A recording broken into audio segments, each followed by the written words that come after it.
Hello friends and welcome to StudyIQ. I am Joycey Joy and today we will be discussing about the evaluation of the fast track courts. So we will evaluate the performance of the fast track courts in India, whether they are able to meet their objective for which they were created. So this is what we will do today. We will also discuss about the history and the evolution of fast track courts in India, the present status of fast track courts in India, the Supreme Court observation in this regard, and what are the ways and measures that are required to strengthen the fast track courts in India. So this is what we will do in this lecture. So let us begin with the current affair. Let us first analyze what is the current affair.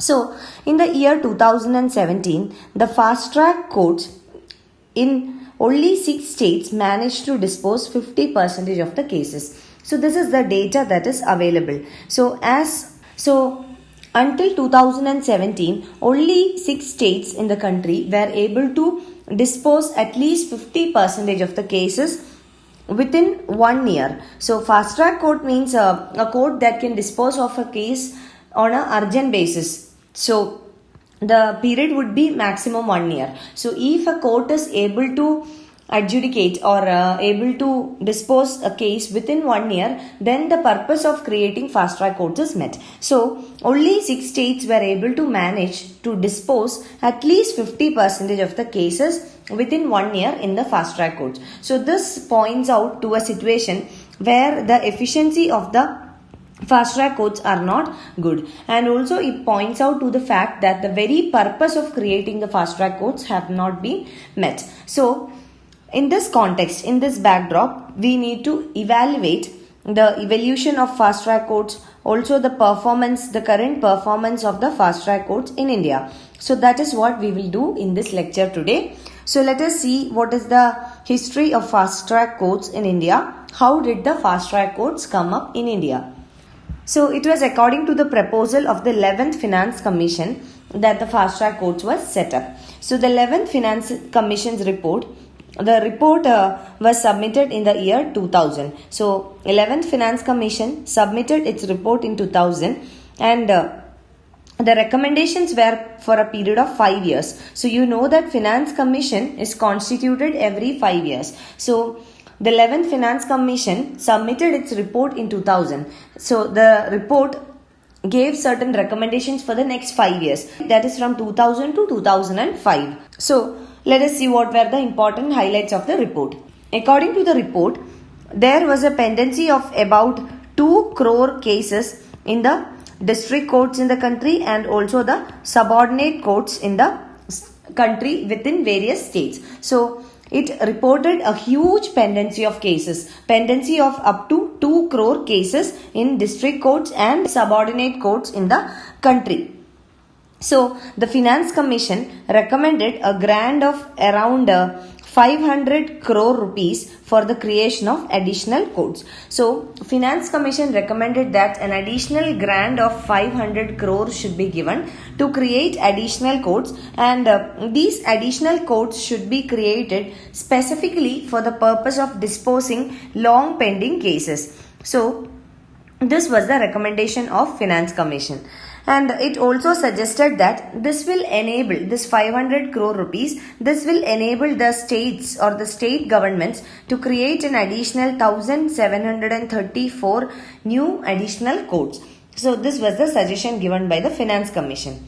Now, it is to be noted here that the 11th Finance Commission has never used the word called fast track courts. So the suggestion by the Finance Commission was that an additional 500 crore should be given to the states to create 1734 courts to deal with the long pending cases. But these courts later came to be known as fast track courts. Now, the term fast track courts, it means that those courts which are able to deal and dispose cases in a time bound manner, and fast track courts are considered to be efficient in their functioning if they are able to dispose of their cases within a period of 1 year. So this is the relevance of fast track courts.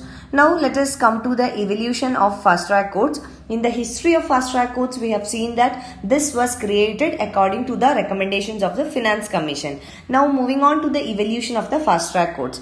So in consultation with the high courts, the state governments were supposed to establish fast track courts. So according to the recommendations of the Finance Commission, so the state governments were responsible for the creation of fast track courts, but the state governments in this process, they have to consult their respective high courts. Now, one important point to be noted here is that the recommendation of the Finance Commission was not to create permanent institutions called fast track courts. So the fast track courts were meant to be in existence till 31st of March of the year 2005. So fast track courts were meant to be till 31st of March 2005, and by that time or by this deadline, the state governments, they should put in additional finance to create these courts and should dispose of these courts, should dispose of the cases, long pending cases. So this was the proposal. But by this time, that is till 31st March of 2005, the state governments notified 1711 fast track courts and almost 1562 fast track courts were functional. So this was the status as on 31st of March 2005. Now, per fast track code, that is per one fast track code, the all India average of cases disposed per month was 15. So this is the all India average. So per month almost 15 cases were disposed. That is one case in every 2 days. So that is the average. Now talking about the continuance of the fast track courts. We said that while creating the fast track courts, it was meant to be functioning only till 2005.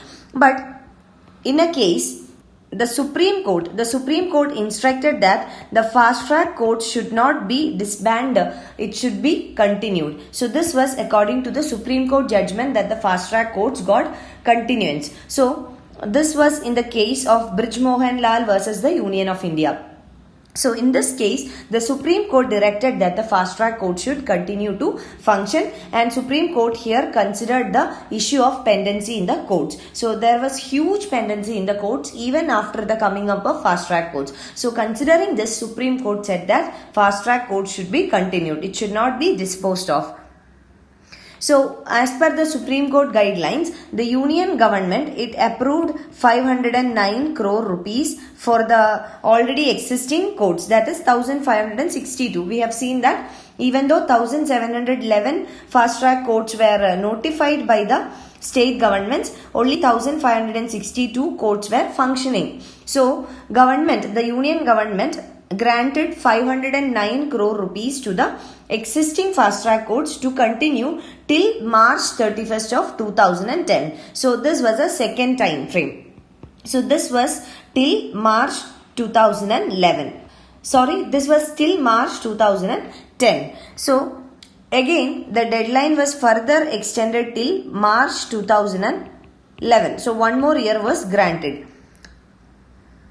And the Union government, the Union of India, stated that it would not in any case finance expenditure of the fast track court scheme beyond this deadline of March 2011. So this was the stand of the Union government. Now let us come to the state governments. So till 2011, Union government were giving or providing finance or funding to this fast track courts.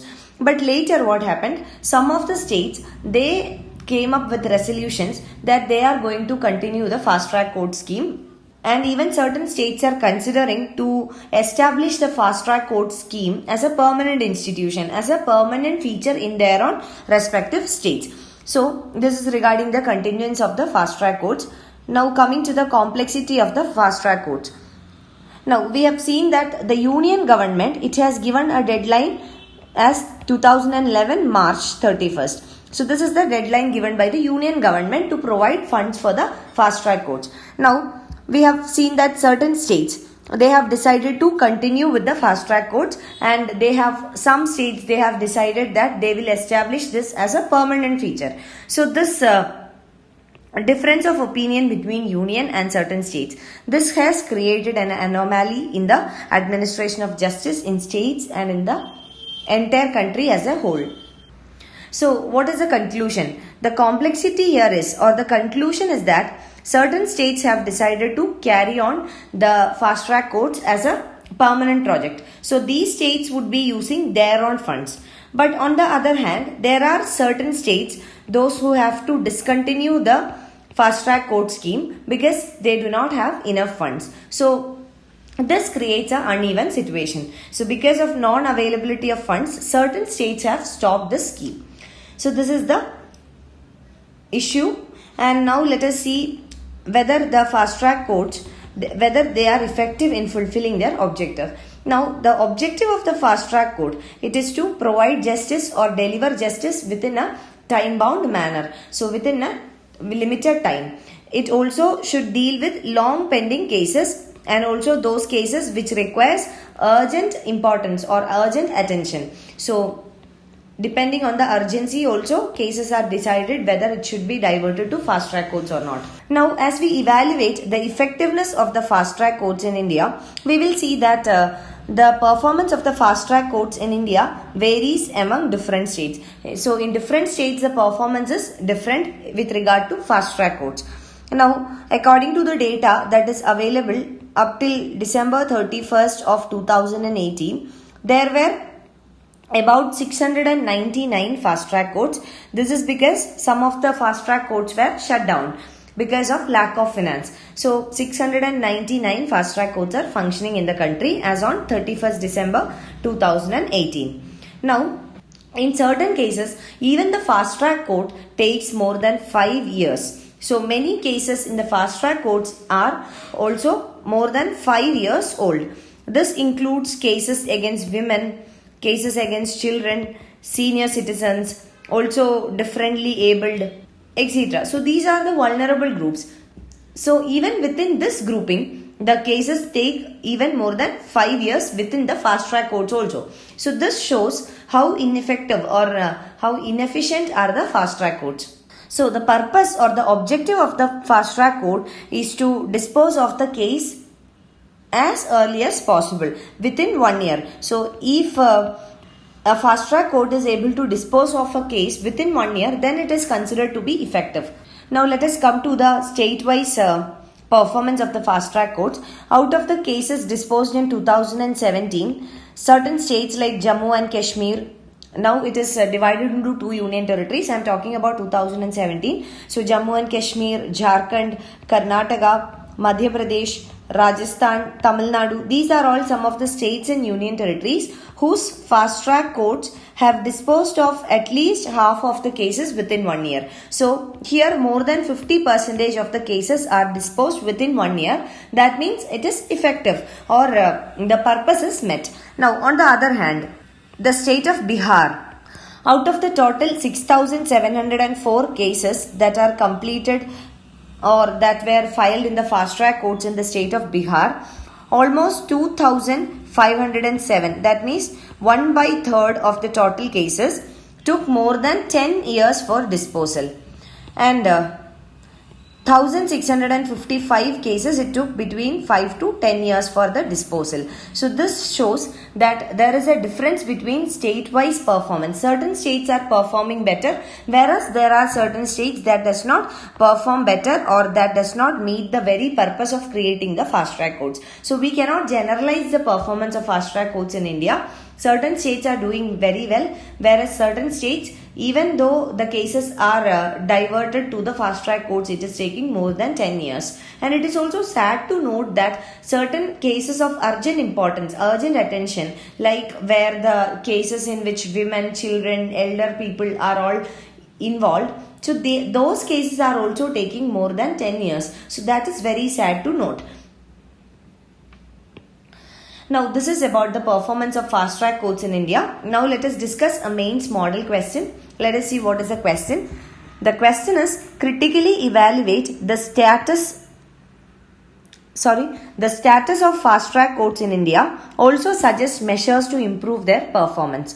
Now the question is to critically evaluate. This is the key directive of the question. Please keep in mind. Now I will tell you how to answer this. I'll give you a broad outline on how to answer this question. You can try attempting this question and please send me your answers. So you can start with the introduction. In the introduction, you can talk about the history and the background of the fast track courts in India, which we have already discussed in detail in this lecture.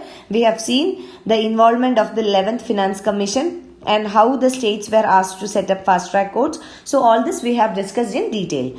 Now, coming to the body of the letter, in the first paragraph, you can mention about the present status of the fast track courts, how certain states have decided to continue this and how certain states have decided to withdraw. So you can discuss about the present status, the number of fast track courts that are functioning in India at present, etc. Now, second one, you can discuss about certain recent development with regard to fast track courts. I'll give you an example. Recently, the Union Ministry had informed or given a notification that more number of fast track courts will be set up to deal with cases regarding POCSO. So this is a very recent development. Such type of recent developments will fetch you more marks in the examination. So in the second paragraph, you can mention about it. Now third one, you can mention about certain issues in the fast track courts. Why the efficiency is very low. So you can mention all those things. Now fourth paragraph, you can evaluate the performance of the fast track courts. Here you can say that there is a state-wise variation in the performance and certain states are performing well whereas certain states are not performing well. All these you can mention. And now in the last paragraph, that is, you are moving on to the conclusion part. So as a concluding paragraph, you can mention the measures to strengthen the mechanism of fast track courts in India. So here you can give your own suggestions, or if there are any committee suggestions or expert panel suggestions, you can even quote that. So this should be your answer. Please try to attempt this question. Please send me your answers to joycey.studyiq@gmail.com. You can follow my Facebook page for more video updates. Also, many people are asking me about the PDF. It is available on our website. So you can go to our website www.studyiq.com. You can find the PDF of this lecture on our website, and please follow my Facebook page so that you will get more updates. I will also be updating more current affairs, more important articles, etc. in my Facebook page. So please follow it. Thank you.